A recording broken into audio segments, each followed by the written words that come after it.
Buenas tardes. Muchas gracias. Hoy estoy acá para decirles que Occidente está en peligro.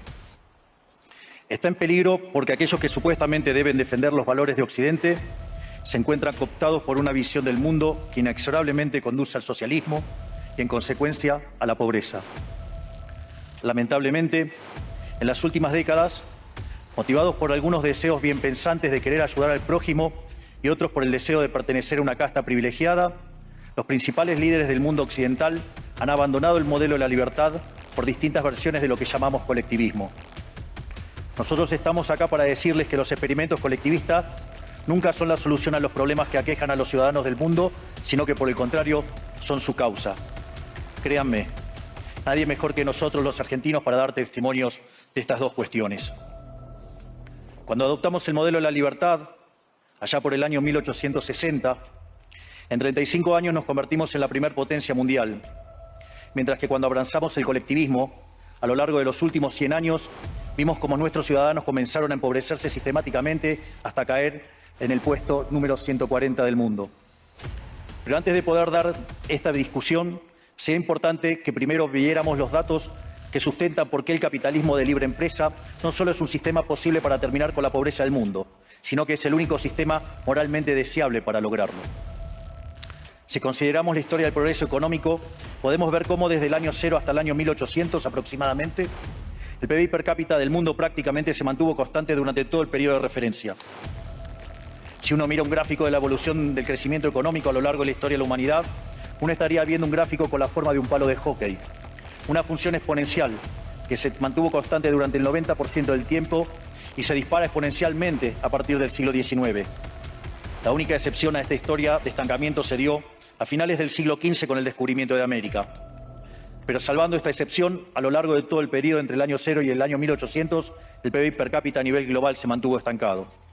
Ahora bien, no solo que el capitalismo generó una explosión de riqueza desde el momento que se adoptó como sistema económico, sino que, si uno analiza los datos, lo que se observa es que el crecimiento se viene acelerando a lo largo de todo el periodo. Durante todo el periodo comprendido entre el año 0 y el 1800, la tasa de crecimiento del PBI per cápita se mantuvo estable en torno al 0,02% anual, es decir, prácticamente sin crecimiento. A partir del siglo XIX, con la revolución industrial, la tasa de crecimiento pasa al 0,66%. A ese ritmo, para duplicar el PBI per cápita, se necesitarían crecer durante 107 años. Ahora bien, si observamos el periodo entre 1900 y 1950, la tasa de crecimiento se acelera al 1,36% anual. Ya no necesitamos 107 años para duplicar el PBI per cápita, sino 66. Y si tomamos el periodo comprendido entre 1950 y el año 2000, vemos que la tasa de crecimiento fue de 2,1% anual, lo que derivaría en que en solo 33 años podríamos duplicar el PBI per cápita del mundo. Esta tendencia, lejos de detenerse, se mantiene viva aún hoy. Si tomamos el periodo entre el año 2000 y el 2023, la tasa de crecimiento volvió a acelerar el 3% anual, lo que implica que podríamos duplicar nuestro PBI per cápita en el mundo en tan solo 23 años.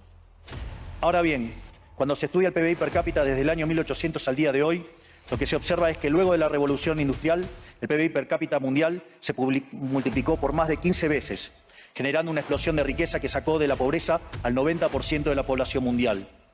No debemos olvidar nunca que para el año 1800, cerca del 95% de la población mundial vivía en la pobreza más extrema, mientras que ese número cayó al 5% para el año 2020, previo a la pandemia. La conclusión es obvia.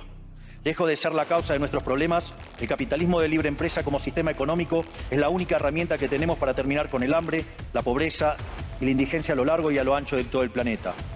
La evidencia empírica es incuestionable.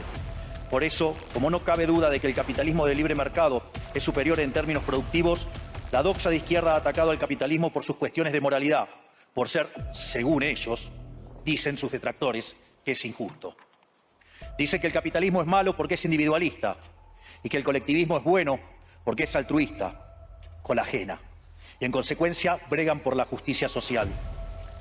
Pero este concepto que en el primer mundo se ha puesto de moda en la última época, en mi país es una constante del discurso político desde hace más de 80 años. El problema es que la justicia social no es justa, sino que tampoco aporta al bienestar general. Muy por el contrario, es una idea intrínsecamente injusta, porque es violenta. Es injusta porque el Estado se financia a través de impuestos y los impuestos se cobran de manera coactiva. ¿O acaso alguno de nosotros puede decir que paga los impuestos de manera voluntaria? Lo cual significa que el Estado se financia a través de la coacción y que a mayor carga impositiva, mayor es la coacción, menor es la libertad. Quienes promueven la justicia social parten de la idea de que el conjunto de la economía es una torta que se puede repartir de una manera distinta. Pero esa torta no está dada, es riqueza que se va generando en lo que, por ejemplo, Israel Kirzler llama un proceso de descubrimiento de mercado. Si el bien o servicio que ofrece una empresa no es deseado, esa empresa quiebra a menos que se adecúe a lo que el mercado le está demandando. Si genera un producto de buena calidad a un buen precio atractivo, le va a ir bien y va a producir más. De modo que el mercado es un proceso de descubrimiento en el cual el capitalista encuentra sobre la marcha el rumbo correcto. Pero si el Estado castiga al capitalista por tener éxito y lo bloquea en este proceso de descubrimiento, destruye sus incentivos y la consecuencia de ello es que va a producir menos y la torta será más chica, generando perjuicio para el conjunto de la sociedad. El colectivismo, al inhibir estos procesos de descubrimiento y al dificultar la apropiación de lo descubierto, ata al emprendedor de las manos y le imposibilita producir mejores bienes y ofrecer mejores servicios a un mejor precio. ¿Cómo puede ser entonces que desde la academia, los organismos internacionales, la política y la teoría económica se demonice un sistema económico que no solo ha sacado de la pobreza más extrema al 90% de la población mundial y lo hace cada vez más rápido, sino que además es justo y moralmente superior? Gracias al capitalismo de libre empresa, hoy el mundo se encuentra en su mejor momento. No hubo nunca en toda la historia de la humanidad un momento de mayor prosperidad que el que vivimos hoy. El mundo de hoy es más libre, más rico, más pacífico y más próspero que en cualquier otro momento de nuestra historia. Esto es cierto para todos, pero en particular para aquellos países que son libres, donde respetan la libertad económica y los derechos de propiedad de los individuos. Porque aquellos países que son libres son 12 veces más ricos que los reprimidos. El decil más bajo de la distribución de los países libres vive mejor que el 90% de la población de los países reprimidos. Tiene 25 veces menos cantidad de pobres en el formato estándar y 50 veces menos en el formato extremo. Y por si eso fuera poco, los ciudadanos de los países libres viven un 25% más que los ciudadanos de los países reprimidos. Ahora bien, para entender que venimos a defender es importante definir de acá hablamos nosotros cuando hablamos de libertarismo. Para definirlo, retomo las palabras del máximo prócer de las ideas de la libertad de Argentina, el profesor Alberto Venegas Lynch, hijo, que dice: el libertarismo es el respeto irrestricto del proyecto de vida del prójimo, basado en el principio de no agresión y en defensa del derecho a la vida, a la libertad y a la propiedad, cuyas instituciones fundamentales son la propiedad privada, los mercados libres de intervención estatal, la libre competencia, la división del trabajo y la cooperación social, donde solo se puede ser exitoso sirviendo al prójimo con bienes de mejor calidad a un mejor precio. Dicho de otro modo, el capitalista, el empresario exitoso, es un benefactor social que, lejos de apropiarse de la riqueza ajena, contribuye al bienestar general. En definitiva, un empresario exitoso es un héroe. Este es el modelo que nosotros estamos proponiendo para la Argentina del futuro. Un modelo basado en los principios fundamentales del libertarismo, la defensa de la vida, de la libertad y de la propiedad. Ahora bien, si el capitalismo de libre empresa y la libertad económica han sido herramientas extraordinarias para terminar con la pobreza en el mundo, y nos encontramos hoy en el mejor momento de la historia de la humanidad, vale la pena preguntarse por qué digo entonces que Occidente está en peligro. Digo que Occidente está en peligro justamente porque en aquellos países que deberíamos defender los valores del libre mercado, la propiedad privada y las demás instituciones del libertarismo, sectores del establishment político y económico, algunos por errores en su marco teórico y otros por ambición de poder, están socavando los fundamentos del libertarismo, abriéndole las puertas al socialismo y condenándonos potencialmente a la pobreza, a la miseria y el estancamiento. Porque nunca debe olvidarse que el socialismo es siempre y en todo lugar un fenómeno empobrecedor, que fracasó en todos los países que se intentó. Fue un fracaso en lo económico, fue un fracaso en lo social, fue un fracaso en lo cultural y además asesinó a más de 100 millones de seres humanos. El problema esencial de Occidente hoy es que no solo debemos enfrentarnos a quienes, aún luego de la caída del muro y la evidencia empírica abrumadora, siguen bregando por el socialismo empobrecedor, sino también a nuestros propios líderes, pensadores y académicos que, amparados en un marco teórico equivocado, socavan los fundamentos del sistema que nos ha dado la mayor expansión de riqueza y prosperidad de nuestra historia. El marco teórico al que me refiero es el de la teoría económica neoclásica, que diseña un instrumental que, sin quererlo, termina siendo funcional la intromisión del Estado, el socialismo y la degradación de la sociedad. El problema de los neoclásicos es que, como el modelo del que se enamoraron no mapea contra la realidad, atribuyen el error al supuesto fallo del mercado, en vez de revisar las premisas de su modelo. So pretexto de un supuesto fallo de mercado, Se introducen regulaciones que lo único que generan es distorsiones en el sistema de precios que impiden el cálculo económico y, en consecuencia, el ahorro, la inversión y el crecimiento. Este problema radica esencialmente en que ni siquiera los economistas supuestamente libertarios comprenden qué es el mercado, ya que si se comprendiera, se vería rápidamente que es imposible que exista algo así como un fallo de mercado. El mercado no es una mera descripción gráfica de una curva de oferta y otra de demanda en un gráfico. El mercado es un mecanismo de cooperación social donde se intercambian voluntariamente derechos de propiedad. Por lo tanto, dada esta definición, hablar de fallo de mercado es un oxímoron. No existe el fallo de mercados. Si las transacciones son voluntarias, el único contexto en el que puede haber un fallo de mercado es si hay coacción. Y el único con la capacidad de coaccionar de manera generalizada es el Estado, que tiene el monopolio de la violencia. En consecuencia, si alguien considera que hay un fallo de mercado, les recomendaría que revisen si hay intervención estatal en el medio. Y si encuentran que no hay intervención estatal en el medio, les sugiero que hagan de nuevo el análisis porque definitivamente está mal. Los fallos de mercado no existen. Un ejemplo de los supuestos fallos de mercado que describen los neoclásicos son las estructuras concentradas de la economía. Sin embargo, sin funciones que presenten rendimientos crecientes a escala, cuya contrapartida son las estructuras concentradas de la economía, no podríamos explicar el crecimiento económico desde el año 1800 hasta hoy. Fíjense qué interesante. Desde el año 1800 en adelante, con la población multiplicándose más de 8 o 9 veces, el Producto Per Cápita creció más de 15 veces. Es decir, existen rendimientos crecientes. Eso llevó la pobreza extrema del 95% al 5%. Sin embargo, esas presencias de rendimientos crecientes implican estructuras concentradas, lo que se llamaría, por ejemplo, un monopolio. ¿Cómo puede ser que algo que haya generado tanto bienestar para la teoría neoclásica, eso es un fallo de mercado? Economistas neoclásicos, salgan de la caja. Cuando el modelo falla, no hay que enojarse con la realidad, hay que enojarse con el modelo y cambiarlo. El dilema que enfrenta el modelo neoclásico es que dicen querer perfeccionar el funcionamiento del mercado atacando lo que ellos consideran fallos, pero al hacerlo no solo abren las puertas del socialismo, sino que atentan contra el crecimiento económico. Ejemplo, regular monopolios, destruirle las ganancias y destrozar los rendimientos crecientes, automáticamente destruiría el crecimiento económico. Dicho de otro modo, cada vez que ustedes quieran hacer una corrección de un supuesto fallo de mercado, inexorablemente, por desconocer lo que es el mercado o por haberse enamorado de un modelo fallido, están abriendo las puertas al socialismo y están condenando a la gente a la pobreza. Sin embargo, frente a la demostración teórica de que la intervención del Estado es perjudicial, la evidencia empírica de que fracasó porque no podía ser de otra manera, la solución que propondrán los colectivistas no es mayor libertad, sino es que es mayor regulación, generando una espiral descendente de regulaciones hasta que todos seamos más pobres y a la vida de todos nosotros dependa de un burócrata sentado en una oficina de lujo. Dado el estrepitoso fracaso de los modelos colectivistas y los innegables avances del mundo libre, los socialistas se vieron forzados a cambiar su agenda.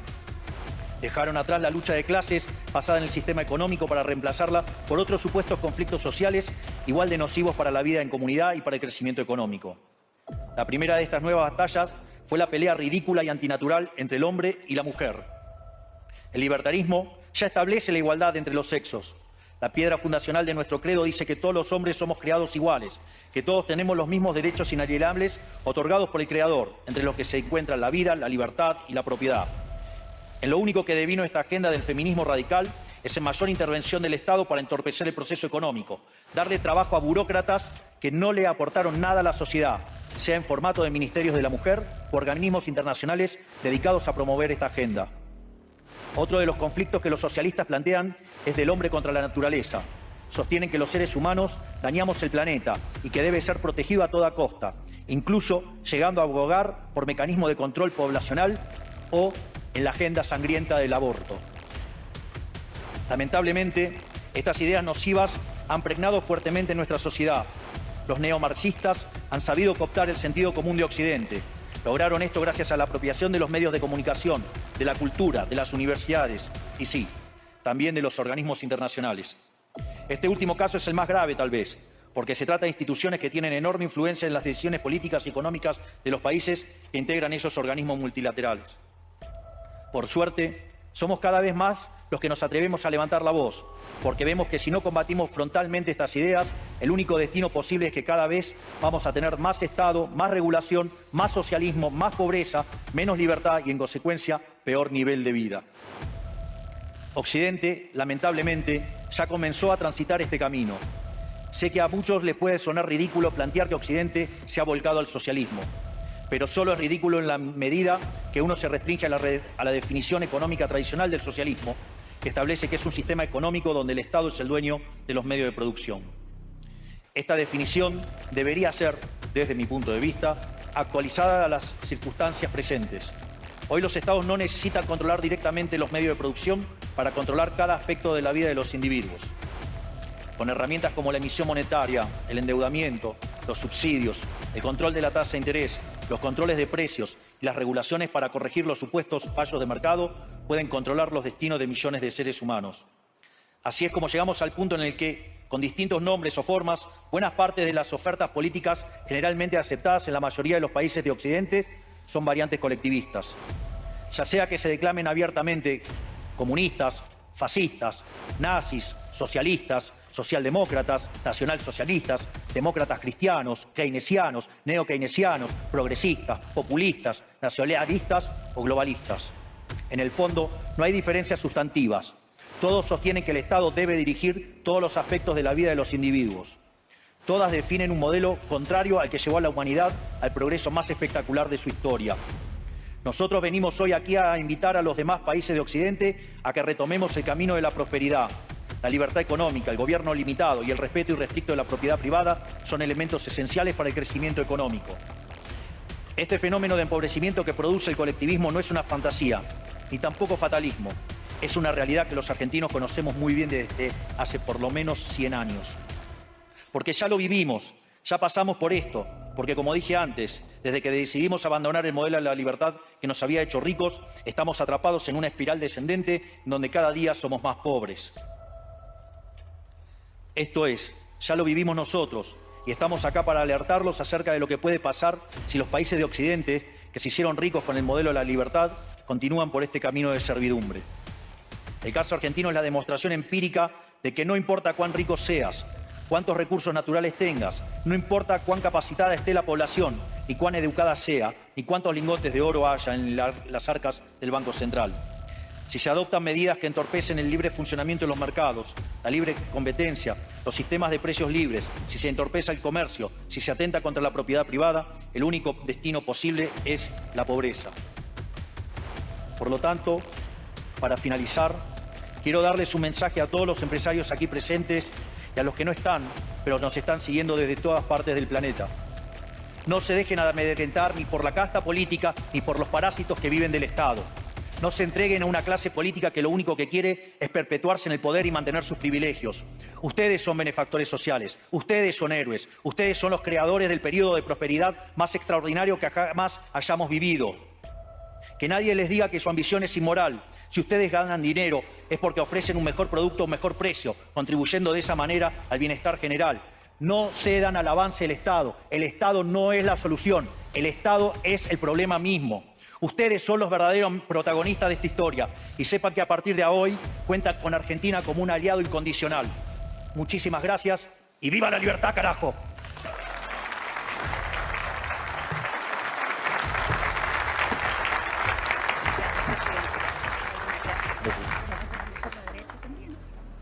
Fantástico. Gracias.